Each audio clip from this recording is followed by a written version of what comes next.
Welcome, everybody, to the Nuggets of Gold podcast. Today, we are going to be kind of just talking a little bit about free agency. It's Monday morning, so right now, the only guy that's signed with San Francisco is Kyle Juszczyk. However, we wanted to get something out to just kind of almost like preview free agency a little bit, talk about what we think is going to go down, talk about what we like about it, talk about what we don't like about it, and just kind of go over it. So, I'll start with you, Aiden. I posted a video really quick yesterday just on Kyle checking on the deal, but what were your initial reactions and what are your reactions now to the Kyle check deal? So I was just telling you, when you look at the surface, 5 for 27, 5 years seems kind of long for a guy. I think he's already 31, and so that kind of makes you pause. But then you look and you see 10 million guaranteed. So this turns into a 2-year deal, somewhere around the avenue of 10 million, and we don't know the details. I know that Jed York wanted to backload some of these deals, so we could maximize our cap space for this year. It could even be a very low cap hit this year and a little bit heavier next year and the year after. But fullbacks can play for a long time. Juszczyk is the best one in the league, and he does more for the Niners than his two touches per game show. He's very important to the run game and creating holes for the backs. But he's basically our second tight end. You pay a guy 5 million to be your backup tight end and starting fullback. I think that's a win, and I'm happy that a fan favorite gets to remain in San Francisco. And yeah, I thought it was exciting. I was happy to see it. Yeah, and I also looked into it a little bit, and it does sound like the cap hit is going to be like approximately $3.5 million for 2021. So it's not some massive deal. And like you were saying, that you look at it at first and you go, "Oh, 5 years, that's a long time." But in reality, it's more like a 2-year deal with a little bit of dead money after that. So chances are he won't see the full 5-year duration and he'll be on this deal for like 3 or 4 years. That's just kind of how it usually plays out. But I mean, honestly, how often is it that a player actually sees the entirety of his contract? Usually, at least in like the last couple years, they get restructured, so they won't see that final year. So I just don't think that we're going to see a full 5-year contract. But I do really like the deal. I mean, I was telling you before, I'm buying the used check jersey. I'm all in on the fullbacks. So I'm really excited for it. I haven't bought a jersey in a long time, and so Kyle Juszczyk's my guy. I like getting like obscure jerseys, I guess. So this is a really fun one to have, and I'm happy. I'm really happy that they brought him back. Now, next on the list, Trent Williams. I think that we're going to see the 49ers bring him back.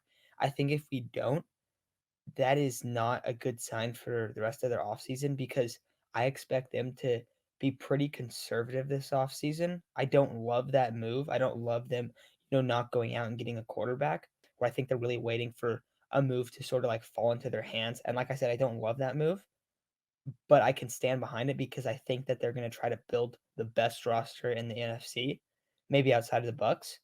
And they're going to have a chance to like really come back and try to repeat and make it to the Super Bowl again next year. So I do like that kind of tactic, but it all starts with signing Trent Williams right off the bat. And if they don't do that, I think they're in a little bit of chaos. There's a little bit of chaos going around in San Francisco. Yeah, I totally agree. I think that contract is going to be a little bit heftier than the used check deal. It's probably also going to be somewhere in the avenue of 5 years, but this will be definitely in the hundreds, maybe 110s. Um, Trent Williams is super important to this offensive line. I know when we had Grant on, he was making a point that he didn't make the rest of the offensive line better. But I mean, we saw him in a COVID shortened offseason. I'd love to see how he meshes with the rest of the offensive line during an offseason where you can actually like bond and work together. I think he's huge for Mike McGlinchey's development. We saw McGlinchey play better last year with a really good tackle opposite him. I think that's something super important for him, especially as he reaches the end of his rookie deal. So where we can figure out if he's the guy that we want to bring back or not. Right now, it's probably leaning no, but I mean, you've seen crazy year to year improvements in the NFL, and you see him every year. And also, Also, the weight's an issue too. that's something that might change a lot of, like, how you Mhm. view Mike McGlinchey. But I do like that you kinda bring up that he's kind of almost like a mentor that way. Also, just an example, like, "Hey, Mike, look, if you ball out, you're gonna get paid." Trent Williams came over for a year, was maybe the top tackle in the sport, and then he got paid. So I think that that's what the 49ers want to do at least. Would you agree with that? Like, they want to bring him back, like, that's a clear, like, priority for them? Because I think it is. Yeah, 100%. And I think the Niners want to have a culture where if you play well for us, you know that we're going to pay you. And that's something that's kind of underrated and a big reason why I think that they brought back Mosley. Oh, yeah, we didn't even talk about Mosley. Mosley back 2 years, 10,000,000. Also, you look at it from a glance, you go, 5 years at, 5,000,000 a year for Mosley? Then you look a little bit deeper, okay, it's only a $1.5 million cap hit for 21. It's not a lot of it's not guaranteed. So, Mosley, if he becomes the number 2 corner or he ends up playing in the nickel, we're gonna see him maybe make some of those incentives, but it's not like a given that he's going to actually make $10 million over these next 2 seasons. And I think that's with all the 49er deals. You were saying right before, like, you have kind of your instant reaction to, oh, look at this deal. And then you have your secondary reaction, which is, oh, this deal is totally different than what it first looked like because of these numbers. And that's something that you really have to dive in. You have to look at, okay, how much is it actually affecting the cap? And how much is it just Jed York paying guys, signing bonuses or backloading these deals that aren't going to be paid? So I think that it's something where some of these guys are gonna get these bigger contracts, especially a guy like, well, Trent Williams, of course, but Jason Verrett, we might look and go, wow, Jason Verrett got this 3-year deal worth so much money. And then you go, wait a second, only 40% of it is actually guaranteed. He's probably not going to see the other stuff. And if he's not on the field, he's definitely not going to see it. And so I think that's kind of what we'll see with the guys that they're going to bring back. And I think that who we can be comfortable with them bringing back, of course, Juszczyk, we just saw them bring him back, but also Jason Verrett, Trent Williams. I think those are the next 2 guys that the 49ers really wanna have back on the roster. I do think there's a chance that we see some of the other secondary players back just because so many guys are out. We were talking about Tart the other day. Potentially Tart could come back. I don't know how you feel about that, but there's a lot of players that at least I kinda thought were like, "Alright, these guys are gone, not gonna have enough money." And it seems like there's going to be some restructuring. I wouldn't be surprised at all if George Kittle restructures his contract a little bit to save the not that he's not going to make as much money, but that it'll affect the cap differently. And we're going to see Jed York willing to pay a lot more for his roster this year than past seasons. And that was reported as well that they expect Jed York to kind of backload some of these deals, give out big signing bonuses, convert a lot of the salary into bonuses and whatnot. So I think that we will see that moving forward. I mean, we know that he loves his head coach and GM from his tweet. That was a wild Niners Twitter night. I'm on the East Coast, so I was asleep for most of it, but I kind of woke up like, what just happened? What did John Lynch say? Like, oh, you guys want? I'm thirsty. You guys want some juice? Something like that, and everybody knew who he was talking about. But I think after the use check contract was finalized, Jed York tweeted out like it was definitely that FaceTime call. So it sounded like Jed York and John Lynch and maybe even Kyle had a drunk FaceTime call with Cal check. And I don't know if that's obviously not confirmed, that's just speculation. But that'd be hilarious Oh, that'd be amazing. if that's what happened.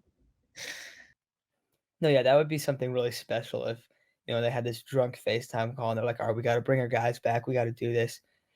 John, Jed's talking. He's like, "John, I know that I gotta help you guys out. Gotta break all these guys off." I do hope that we see that. And like I said, it's something that we could be really excited for. I think the 49ers, I think what their plan is to rebuild the roster, strengthen the roster in a year that they feel like a lot of the other top end teams, especially the teams that are close to the salary cap max, are going to be a little bit depleted. And I think that they feel like they can kind of run it back with this group. I do believe that that they will have Jimmy as their starting quarterback. However, I think that we could see a move where they even trade for Sam Darnold to be their backup or something like that. Something a little bit like, whoa, like that's too many like assets in the quarterback room. Or, they take a guy in the second round. or, they get like another backup and they have Rosen. And I think that there'll be something along those lines where they are preparing for Jimmy to not be the future quarterback. But I do think he's going to be back in 2021. So Aiden, how do you kind of feel about that? If they plan to maneuver the offseason in that way?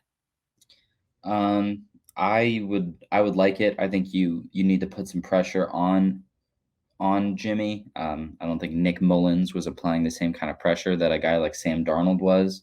Um, and pressure can make diamonds, and it can also showcase Cole. So we're going to see which one Jimmy is. This is kind of a make or break season for him. I guess if he doesn't play better and stay healthy, even more question marks next offseason. But yeah, I think you definitely have to upgrade the backup quarterback spot. If you're comfortable trotting out Rosen, obviously the Niners organization knows more than I do. Um, I'm gonna trust Kyle and stuff like that. But if I were them, I'd be putting even a guy like Ryan Fitzpatrick in the room who we've seen him come off the bench and play really, really well in like 7 or 8 different teams. So kind of just a guy like that can have some short term success while Jimmy is out. I think that's kind of a priority. Obviously, not as much as like tackle and filling out corners and stuff like that. But that's something that I would like to see, and I think that's a really good point. Yeah, no, I think this offseason is gonna be a little bit weird. I think we're gonna see some people really frustrated about it, just like they didn't go get Watson, they didn't trade up for a quarterback, they didn't do that. And while I definitely understand the frustration because we saw so many struggles with Jimmy Garoppolo under center last year, I think a lot of it was injury. Now that's the problem is like there's been so many instances where a season now 2 full seasons where the year has been ruined by Jimmy Garoppolo being injured and they just don't have the backup players. But maybe like I was saying, like a Sam Darnold move, and I know some people also hate that because they think Sam Darnold is terrible. I don't think he's terrible. I think that he can be saved. He's been with Gase his whole career. Look at Ryan Tannehill, and I think that if you had Sam Darnold turn into a Ryan Tannehill s quarterback, I think that would be a pretty big win if you traded for him. I think that's possible. I will be getting. I mentioned having a Sam Darnold's film review. I should have that out later this week, so stay tuned for that. But overall, I think the quarterback room. I think that's the area where it's going to be where people are going to feel like it was a disappointment this offseason if there's no massive move. Now watch, maybe I'm totally wrong. We're going to get Watson, all this stuff.